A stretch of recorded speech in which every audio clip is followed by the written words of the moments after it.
Good evening. So first of all, I want to say recording these videos has made me much more appreciative of my skin. Like, I don't know, like I kind of just walk around with my face, but as I look at these videos, I'm like, oh, I really do have nice skin. Like, I guess this is what other people are looking at when they compliment my skin. That being said, today has been an adventure. I did a fitness walk in the morning, then I did a brunch, then had a friend come over, then I scrolled on Instagram infinitely. Then I watched the Swap movie, which I love. Shout out Michael B. Jordan, Cedric the Entertainer, Tracy Morgan, and all the other folks who were in it. And then I DM'd Pixar employees on LinkedIn because I was like, yo, what's your job like? Because I'm like, imagine if I just sat around making these all day. Woo! But I want to hear from somebody whose life that really is. Then I took a very long nap, and then I worked on TikTok content for my brand. And the reason I say all this is, one, because like, hey, welcome to my day, but also because I've been putting off scheduling, creating the TikTok content for weeks. Every day I know I'm supposed to do it, but I don't do it, right? So if you're familiar with Alex Hormozy, this is a Alex Hormozy Stan account. He talks about how entrepreneurship is the biggest personal development project you'll ever take on, because being an entrepreneur, you cannot lie. You are the business. And as the business grows, you still run the business. You cannot lie to yourself about who you are and how the world receives you. You can't. You can't. You do something for yourself or for others, and your friends will support you and cheer you on. But when you start putting yourself out there to make money as a business, people are like, no. Or yay, yes, I'll buy that, right? And so you get real feedback on whatever you're doing and how it works for the real world. And you can't lie to yourself about it, whether it's working or not, because it's not subjective opinion. You're either making money or you're not. You're either growing or you're not. And another thing he talks about that I really love is he's like, everything is suffering. Oh, everything is suffering. This is also biblically sound. Me being an entrepreneur and like super into the business and tech world, and me being Christian is such a fun overlap. Anyway, but this is biblically sound because Jesus talks about the fact that in this life you will have many trials. Guaranteed. That was a prophecy statement. I feel like people don't be treating stuff that Jesus said like prophecy. And it's like, bro, he was literally God's son. God made flesh. I feel like we should take that pretty seriously. And what did he say? He didn't say, you're going to be rich. You're going to be famous. He said, you'll have many trials. So anyway, Alex Hormozy's comment is very biblically sound. We will all suffer.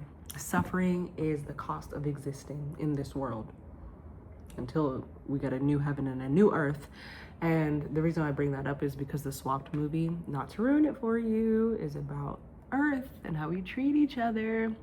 And it made me cry so bad because I was like, oh, I like hate what we're doing to the earth and I hate what we're doing to each other. And then I have to remember, like, God is going to make all things new.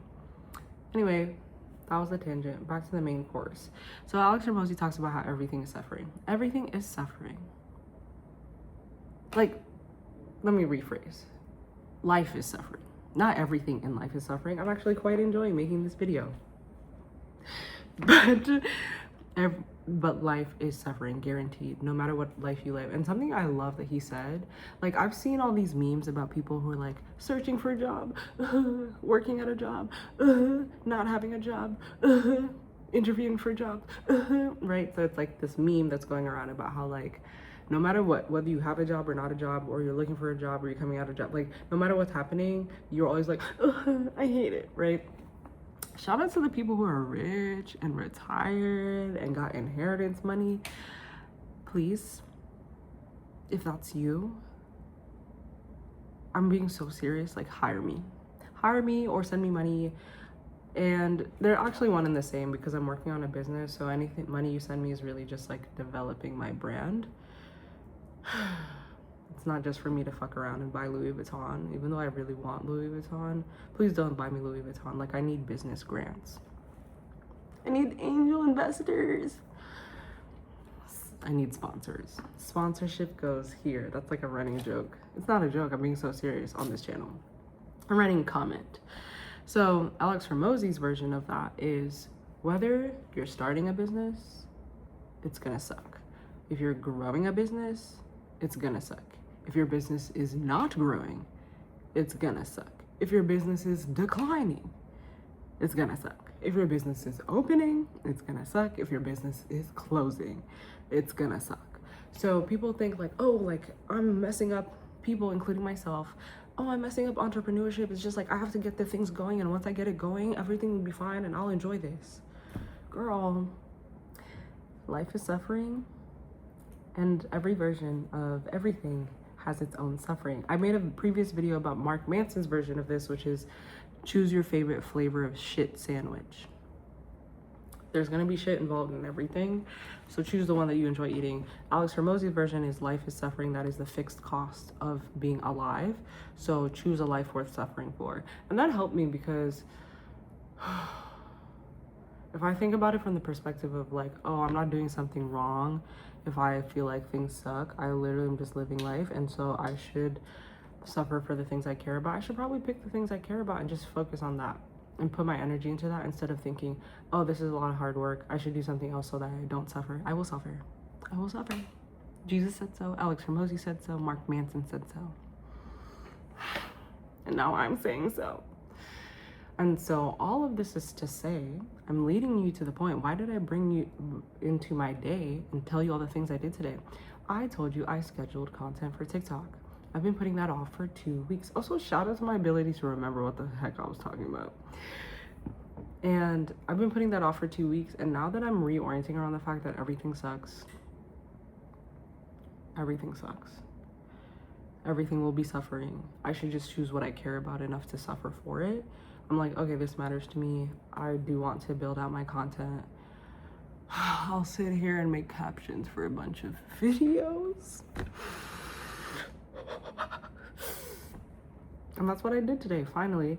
To be fair, I have to give credit where credit is due. Part of it was a kick of accountability from a woman in my Bible study group who's like, Phyllis, what you doing? And I'm like, oh, well. And then some other friends were like, hey, what's going on with that TikTok thing? And I'm like, oh, well. And eventually you start to get tired of hearing yourself say, oh, well. You get tired of hearing your own excuses out loud, which is why people who actually care enough to hold you accountable is so important, because you'll tell yourself excuses all day, but oh well, and then move on with your life. But hearing it out loud to other people repeatedly who care about you and are wasting their time hearing you talk about excuses, well, maybe not for you, but for me, I'm not going out like that. I'm not going out like that. I'm gonna do what I need to do, because you're not gonna ask me about this again and I'm gonna be like, oh well, I didn't do it. Please. I'm not a child. So the shout out to accountability, shout out to a shift in perspective about the fact that no matter what I do, I will be suffering in one way or another. So I should just suffer for what matters. Shout out to the friends who want to check in and be like, so where are you on that? So I finally did it today, and it was grueling. It was grueling. There's no other way to put it. I wish, like, I'm actually really tired of the self-help motivational speakers who are like, life feels good when you get it right. No, it doesn't. Actually, no, it doesn't. You can feel grateful. You can feel at peace, right? Those are good things, but that doesn't mean doing what you need to on a day-to-day basis feels good. I hate exercising. Always have. I don't want to say always will, but currently still do. And I still do it every day or every other day. I need to do it to be alive. It is in my best interest, and I can't be childish enough to literally kill myself, right? To literally put myself in harm's way by not taking care of my health just because I don't feel like it, just because it sucks. Grow up. Yes, it sucks, and it's necessary. And so that's where the mindset I'm getting into with other aspects of my life. Shout out to me being queer and Kenyan. The other aspects of my life, I need to apply the same principle. Who cares how I feel about it? Do I believe in this? Is this necessary? Is this helping me? Cool. Keep showing up. Sorry, it sucks. Can you do a few optimizations here, a few optimizations there to make it feel better? Sure. But will it ever feel great? No. I felt great after a workout, but the workout itself doesn't feel great. And same thing, I'm sure I'll feel great growing my brand. But sitting here doing captions, making captions for an hour does not. So think about whatever it is that you're avoiding. Write down why you're avoiding it. and go make some progress on it. And be mentally prepared to make that type of progress every day, even if it sucks, because you are worth it.